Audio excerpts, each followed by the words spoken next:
Alright, let's start today's stream, and it's all about the laws of indices. Let me just write that out here. So laws of indices. I'll change that to green, and then I'll put the objective here for today. The objective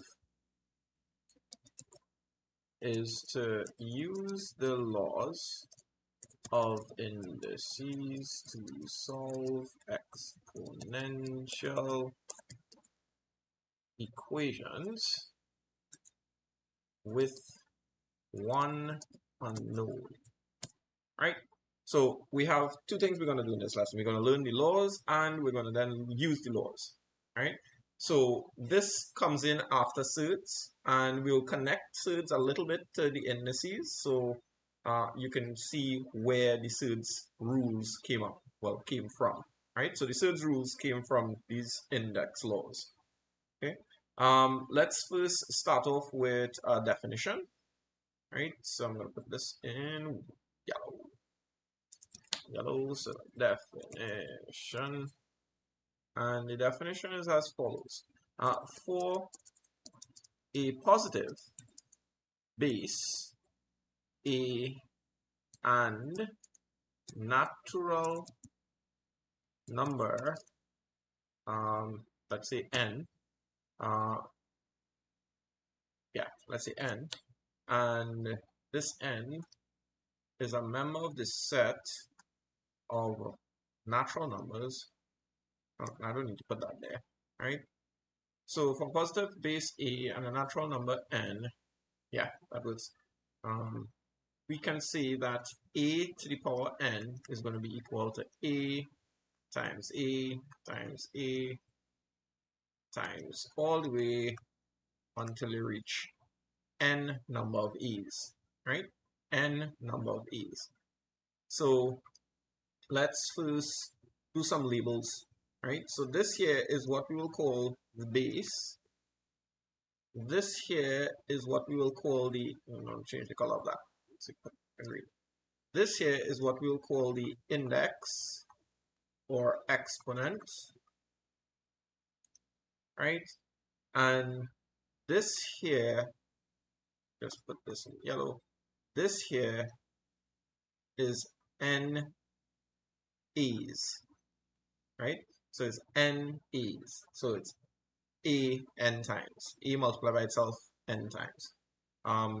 If that is a little bit confusing, let's do an example, a quick example. We call this example 1. Right? And we can say something like 3 to the power 4 is just going to be 3 multiplied by itself 4 times. Right? And then that would be 3 3s are 9. 3 3s are 9. 9 by 9, 81, so this here would be 81. Okay, so 3 to the 4th power is 81. And that's it. That's all we need to know about indexes, right? So 3 to the power 4 is that.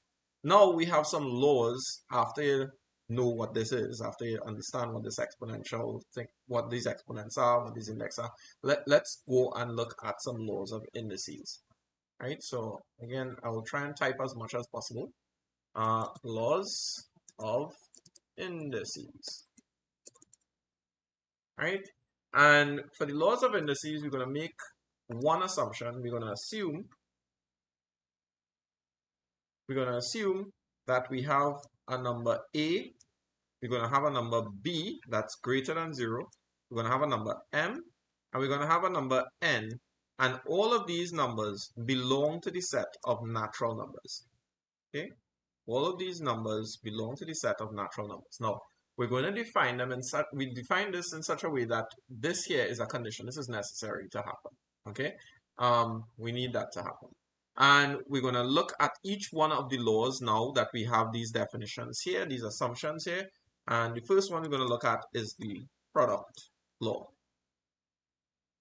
Right? It's the product law. It says that if you have a number raised to the power of n, and you multiply it by that same number raised to a different power, then we can say it is equivalent to that number raised to the power of the sum of the indices, sorry, right? So the sum of the indices.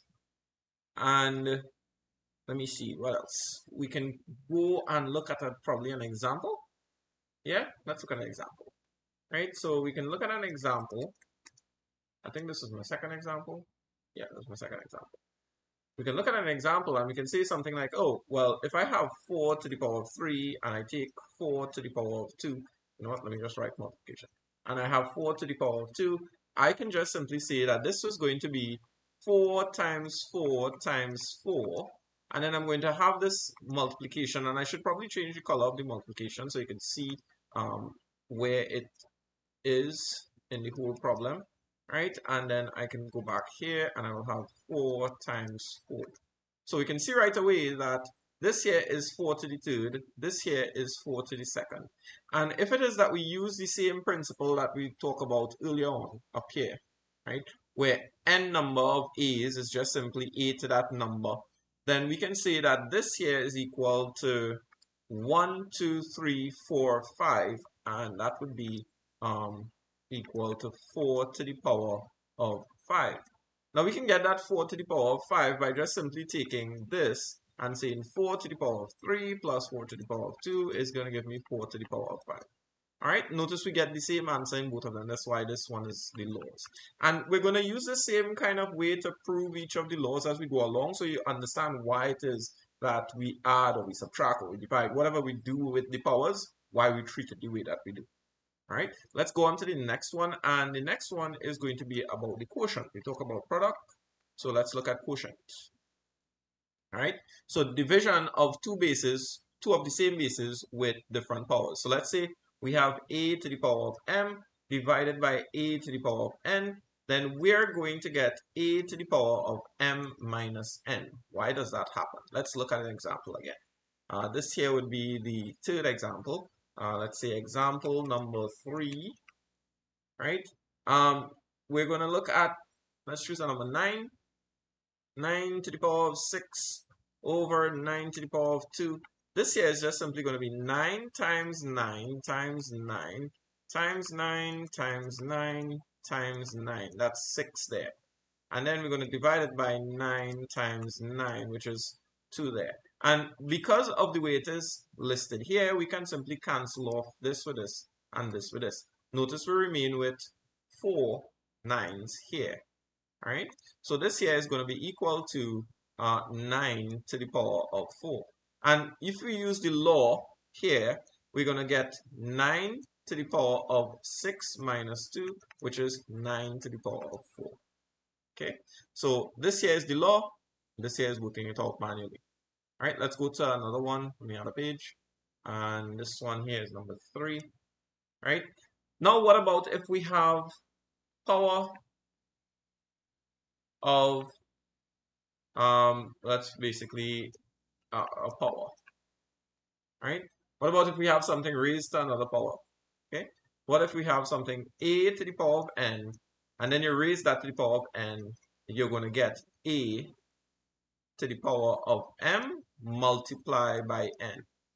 Okay, and let's do an example to prove that. So let's say example number 5, and let's say we have 3 to the power of 2 raised to the power of 4, and that is going to be the same as 3 to the power of 2 multiplied by 3 to the power of 2 multiplied by 3 to the power of 2 multiplied by 3 to the power of 2.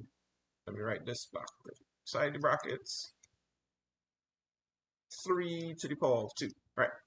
And if I expand that further, it's going to be 3 times 3 inside of that bracket, and then it's going to be 3 times 3 inside of that bracket, and then it's going to be 3 times 3 inside of that bracket, and then it's going to be 3 times 3 inside of that bracket.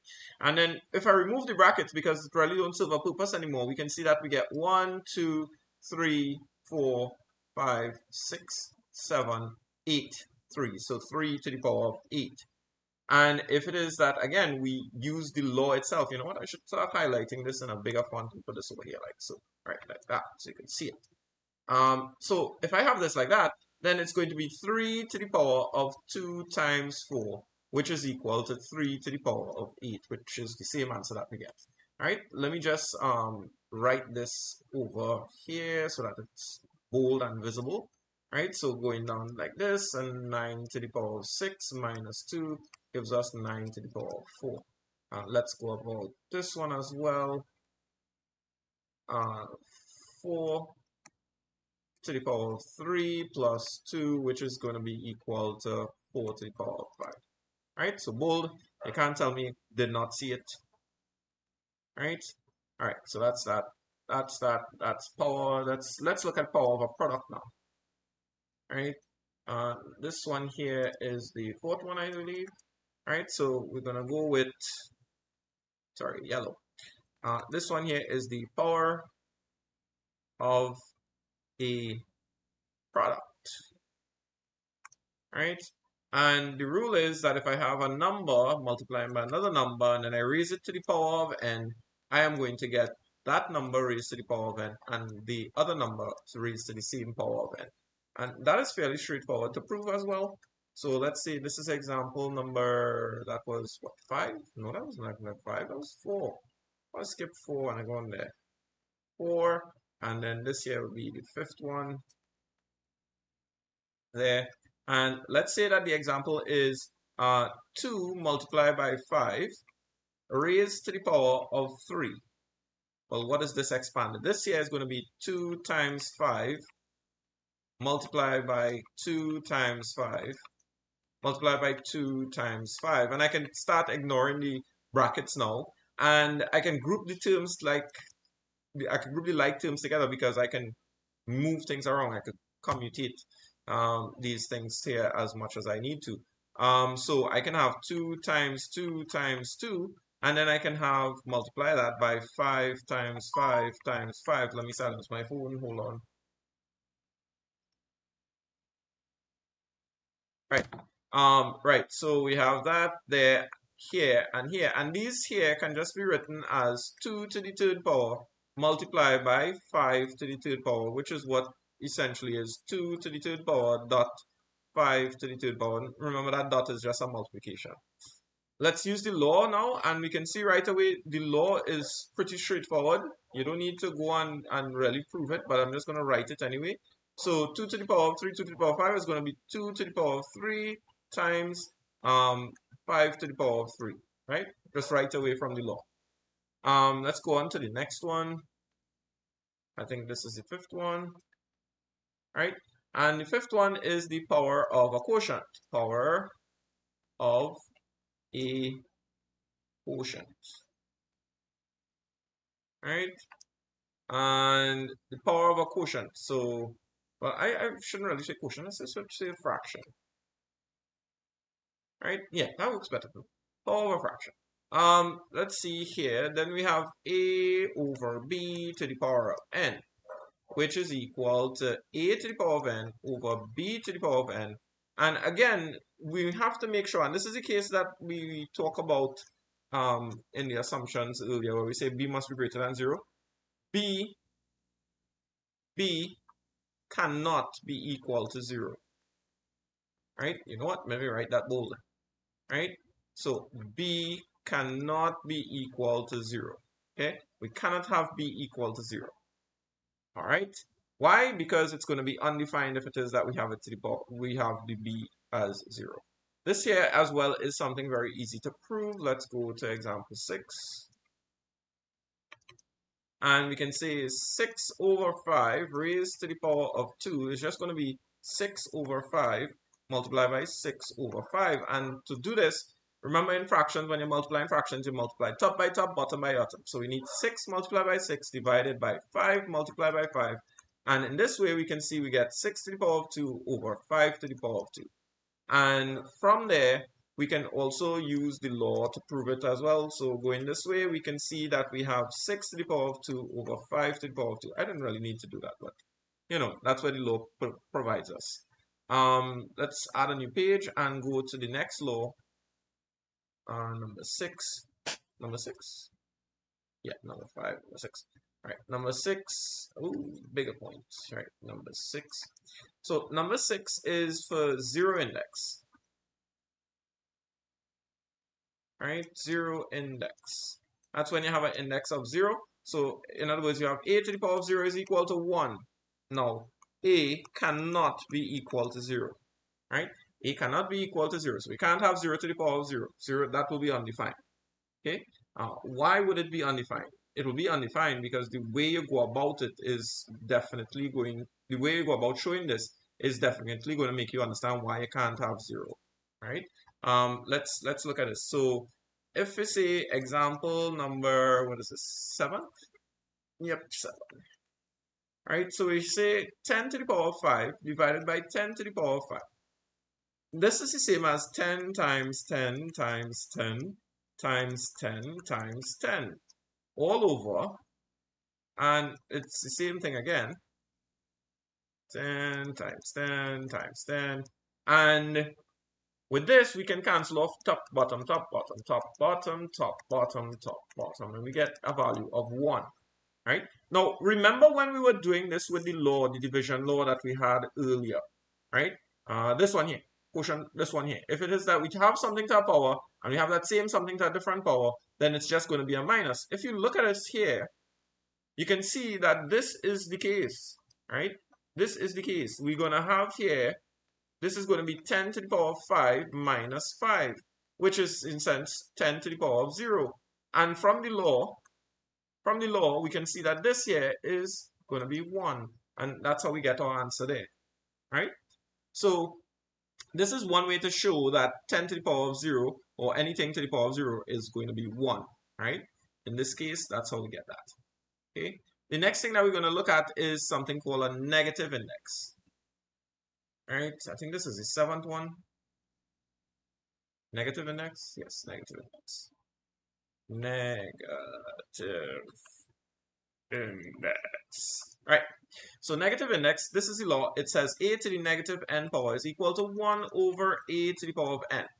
And from there, we can see that we cannot have a being equal to 0 because, again, it's going to be undefined. And the number of a's that we have must belong to the set of natural numbers, right? And let's look at this example to try and prove this. Example 11. Not 11. Number 8, not 8. Number 8. Yeah, number 8. Right? So let's look at this example. And number 8 example is as follows. We're going to take 2 to the power of minus 3. And we're going to multiply it. And I'm going to put it in multiplication. 2 to the power of 3. Now remember, that there from all laws is really going to be 2 to the minus 3 plus 3. Which is going to be 2 to the power of 0, which is going to be 1, right? That is going to be 1. Now, that would mean, and here's where we're going to get this from here now. That would mean, if I take 2 to the third power, let me just write this here. So if I take 2 to the negative 3 power, and I multiply it by 2 to the third power, that means it's 1. If I divide both sides by 2 to the third power, then I can see that 2 to the negative 3 power is going to be equal to 1 over 2 to the third power. And in this way, we kind of prove that if I have a negative power, it's equal to a positive power when I flip it, right? So this here, now this is a very unique one, and I just want you to point on to understand, that means as well that if I have a to the n power, it's also equal to 1 over a to the negative n power, right? It also means that. Okay, and right, yeah, that's it. And yeah, prove the law right there. And let's go on to another one. And this one is, which one now, boys? 8. Right. The 8th law. And this one is basically for a rational index. Rational index. Now, this is where the surds come in, right? Using this law is where the surds come in. Okay, so let's say for integers p and q, where q must be greater than or equal to 2, right? Must be greater than or equal to 2, and you'll see why it is that it has to be greater than or equal to 2. We have there that a to the p over q is going to be equal to a to the power of p multiply or raised to the power of 1 over q. It's also the same as saying a to the power of 1 over q raised to the power of p, right?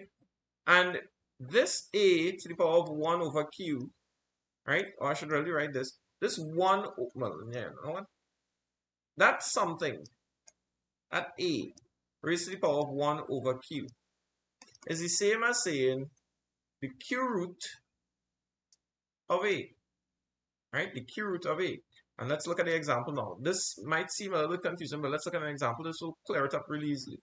So let's say, for example, and I think this is number 9 example. Yes, number 9 example. Get rid of that. Number 9 example. And we have here 27 to the power of 1/3 raised to the power of 3. And we're going to get 27 of 1/3 multiplied by 3. Remember, this is the law that we had earlier when you have a power raised to a power. So like this one here, we just multiply the powers. So we have this. Yeah, right. So we have this and we're multiplying and we're going to get here 27 to the power of 1. 27 to the power of 1 is just going to be simply 27. It's just 127, right? So, and I'm going to write this in, you know what, let me write it in green. So, 27 to the 1/3 is going to be written as the cube root of 27, which is equal to 3, right? That's going to be there, that's 3, okay? Why is it that we are saying that this here can be 3? We're saying this can be 3 because if we notice, this here is being undone. This cube root is being undone. We end up with 27. Look at 27. 27 is 3 times 3 times 3. We are undoing, in this example here, we basically undo the 3 to the power of 3. We undo the 3 to the power of 3. So this here is, the 27 to the power of 3, we undo the 27 to the power of 3. Right? We undo the 27 to the power of 3. Notice we get 27. The cube root, the 27 to the 1/3 is supposed to be 3, right? 27 to the 1/3 is supposed to be 3. So if I take the 3 and I raise it to the third power, I'm going to get 27. So you can see right away that the cube root is just simply going to be a 1/3 fraction. And that holds for all of them. So if I have a half fraction, that is square root. And you don't really put the 2, you have this here, right? You have the square root for the half power. Whatever it is that you have to the half power, that's square root. And you can continue with the same kind of concept. Quarter root as well, right? Quarter root, you put a 4 and you put a root symbol there, right? So your fraction, so 1 over something is going to be whatever that root something is, okay? So now that we know all the laws, right? Now that we have all the laws listed, let's start looking at some problems that you should be able to now solve with these laws, right? And we're going to, well, this is the exercise you would have gotten. So because of the laws, you can simply just take a break, pause the video, and try and do it. But let's do this here. So that's 3 to the 2x minus 1 equal to 27.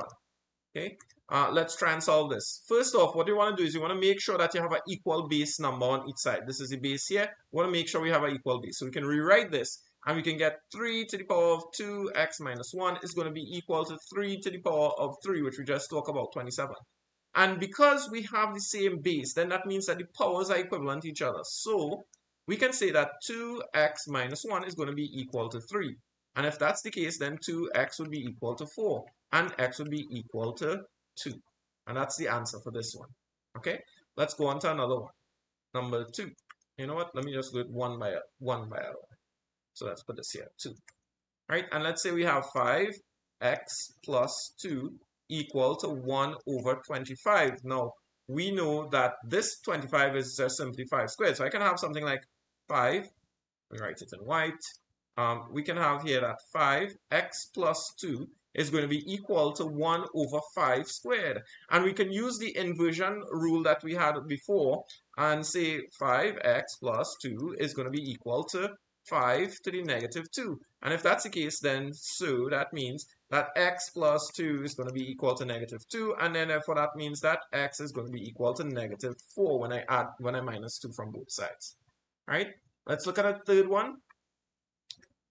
Number 3, let's say 16x equal to 2 to the power of 7. Well, I know that 16 is 2 by 2, which is 4 by 2, which is 8, which 2 is 16. So I'm going to get 2 to the power of 4 and then raise that to the power of x, and that's going to be equal to 2 to the power of 7. Using my law, again, I know I have to multiply that. So it's 2, 4x equal to 2 and 7. And therefore, that means 4x is equal to 7. That means x will be equal to 7 over 4.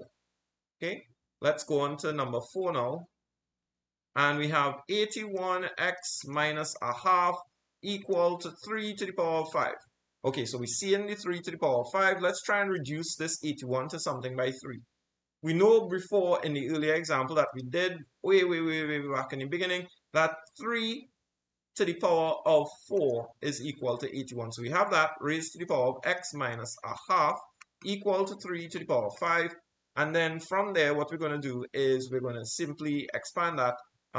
We're going to get here that 3 to the power of 4 into x minus a half, close bracket, is equal to 3 to the power of 5.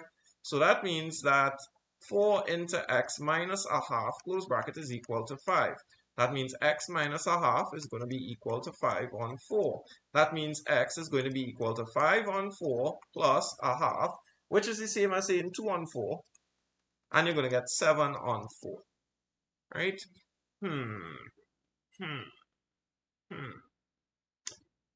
Why do I have 5 here? Why do I have 5 here? 4, 2, that. Right. Okay. All right. That looks all fine for me. All right. Let's go on to another page. That's number 5. Let's see number 5. So we have here 9x multiplied by 27 to the power of x is going to be equal to 3 to the power of 10. Again, we just simply rewrite everything in terms of powers of 3 because that's the lowest base that we're seeing here. So I have 3 to the second power going to be raised to the power of x. And then I'm going to have 3 to the third power that's going to be raised to the power of x. And then I'm going to have here 3 to the power of 10. And going to expand this out. I'm going to have 3 to the 2x. And because the bases are the same, I can just simply say, well, I can just do this here so that they can see it properly. 10. And then because the bases are the same, I add the powers 3 to the 2x plus 3x equal 3 to the 10 power. And this here is 3 to the 5x is equal to 3 to the 10. And therefore 5x is going to be equal to 10 and x is going to be equal to 2. All right, let's go on to the next one, number 6. And we have 1 over 8 to the power of 2x minus 1 equal to 4x minus 3. And let's rewrite this again. We can write it in terms of 4. No, we cannot. We could write it in terms of 2, an even smaller one. Yeah, let's do that. So let's write this. 1 over 2 to the power of 3 is going to give me 8. And then I have 2x minus 1 over here. And then, let's see, what else do I have? I have 4, which is 2 to the power of 2 raised to the power of x minus 3. And then I can use my negative law here to get me at 2 to the negative 3. And then raised to the power of 2x minus 1. And then I can have here 2 to the power of 2. You know what? Yeah, 2 to the power of 2. I was going to cut out this step, but I'll do it in detail. X minus 3. And then we can have, what do we have? We have 2 to the minus 3 into 2x minus 1 is equal to 2 to the 2x minus 3. And then we can hear, so that means negative 3 into 2x minus 1 is going to be equal to 2 into x minus 3. Let's expand. If I expand, I'm going to get minus 6x plus 3, and that's going to be equal to 2x minus 6. If I'm plus 6x on both sides, I'm going to get 8x on one side. And if I'm going to, what am I going to do? I'm going to 8x on the side. I'm going to add 6 on both sides as well. So I'm going to plus 6x plus 6 on both sides. Right? With that, what I will end up with is going to be 8x, and I'm going to end up with 9, and therefore x is equal to 9 over 8. Okay, let's go on to another one, number 7. Number 7, we have here 5 to the power of x, then the second power equal to 125, all over 25x minus 1. All right, so we seen 5 over in the corner over here, so let's put everything off to 5. Okay, so we have 5 5 to the power of x, okay, 5 to the 2x. You know what? Let's not do that. Well, yeah, let's leave it as 2x, right? And 5 here is going to be 5 to the third power, and then this here is going to be 5 to the second power, and then that's raised to the x minus 1 power. And I'm going to use I'm going to expand this a little bit more. So I'm going to have here 5 to the 2x is equal to 5 to the third. And this here is 5 to the 2 into x minus 1. Okay, so let's use the quotient here, right? Where this here would be 5 to the 3 minus 2 into x minus 1. And then because that is equal on either side, we can say here that 2x is equal to 3 minus 2 into x minus 1. Okay, and that means that 2x is equal to 3 minus 2x plus 2. This here goes on this side, it's going to be 4x. This here is going to be 5. Then that's going to be x is equal to 5 over 4. That's it for that one. Let's see, the next one we have is number 8. Let's say 3x plus 1, and then we have 9x minus 2, and then that's 27. Okay. I see 3. Yeah, 3. So I'm going to break down everything to 3. I'm going to say here this is 3x plus 1. And I'm going to say this is 3 to the second power raised to the x minus 2. And I'm going to say this is 3 to the power of 3 to give me that 27. I'm going to just rewrite this and get rid of this one here on the underneath. And we'll say 3x plus 1 over 3, 2 into x minus 2, sorry, plus minus 2, and then this here is 3 to the power 3. Then I can use the quotient one. So I can say to myself that 3 to the power of x plus 1 minus 2 into x minus 2, close bracket, is going to be equal to 3 to the power 3. And I'm just going to take that. So that means that x plus 1 minus 2 into x minus 2, close bracket, is going to be equal to 3. And expand this out, I'm going to see here that x plus 1 minus 2x plus 4 is going to be equal to 3. This here is going to be minus x. This is going to be plus 5 is equal to 3. And I can jump that there. I can add x minus 3 to both sides. So I will get here that x is going to be equal to 2. And that's it for that one. That's easy. And number 8, so let's go to the next one, number 9. And let's say we have 2 to the x, and then 4x minus 1, and then we have a half, and then that's equal to 8. Everything can go down to base 2. So let's say we have 2 to the power of x. This is a dot here. I just want to put the multiplication instead of putting the dot. And then I'm going to say 2 to the power of 2, because that's what 4 is, and then I'll have x minus 1, close the bracket, at the end, and that's half power here. It's going to be equal to, let's say, 2 to the power of 3 over here. All right, so let's see if we can simplify this a little bit. We have this inside of the bracket here, so it's 2 into that. Yeah, let's do that. So it's going to be 2 to the power of x multiplied by 2 to the power of 2 into x minus 1, close bracket. And then have my half out on the end here, 2 to the third power. What else are we doing again? All right, well, we can take the multiplication and add these two powers together. So we'll have 2 to the power of x plus 2 into x minus 1, close bracket.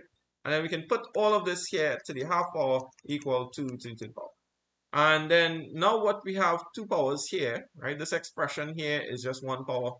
And this expression here is just one power. And this here is another power. So we multiply these two powers.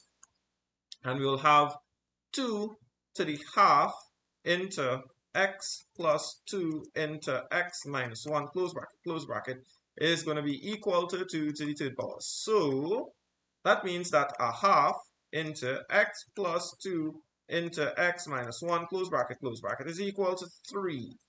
And with that now, we're going to expand and simplify. Okay, so we're going to have x on 2 at this point. You know what? Instead of doing that, let's just multiply by 2 for this stuff. And that will get rid of the denominator right away. And we'll just remain with x plus 2 into x minus 1, close bracket, is equal to 6. All right, so expand, we're going to get x plus 2x minus 2 equals 6. This is going to be 3x minus 2 equals 6. And then we're going to have 3x is going to be equal to, I'm going to add 2 both sides, so I'm going to get 8 here. And it's going to be x is equal to 8 over 3. right?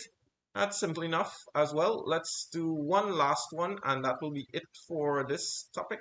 Let's see, number 10. And 2 to the power of x plus 1 and plus 2 to the power of x is equal to 96. Ooh, this one is nice. You have 2 to the power there separated by an addition. You can't really do something else other than factorize. Factorize. So, you know what? Let's slow that down a little bit. So we're going to rewrite it first. So I have 2 to the power of x times 2 to the power of 1. So I reverse it a little bit. I'm going to just get rid of this here, right? And then plus here, 2 to the power of 1 is just simply 2 anyway. So I have that, and then I have 96. And then what I'm going to do is I'm going to factorize. And I'm going to end up 2 to the power of x into 2 plus 1, close brackets, equal to 96. And this here is just simply 3, so I'm just going to say 2 to the power of x is going to be equal to 96 divided by 3, which is 32. And now I need to write 32 in terms of 2. So let me see. 2 2s are 4, 2 is 8, 2 is 16, 2 32, that's 5. So that's 2 to the x is equal to 2 to the 5. And therefore, that means that x is equal to 5. And that's the end of the solution for that. Okay, so that's the end of this lesson. If you find it useful, let me know. If you don't find it useful and you have some issues with it, let me know as well. That will be very useful to me. And I will see you in the next lesson that we do. Enjoy the rest of your day. Bye-bye.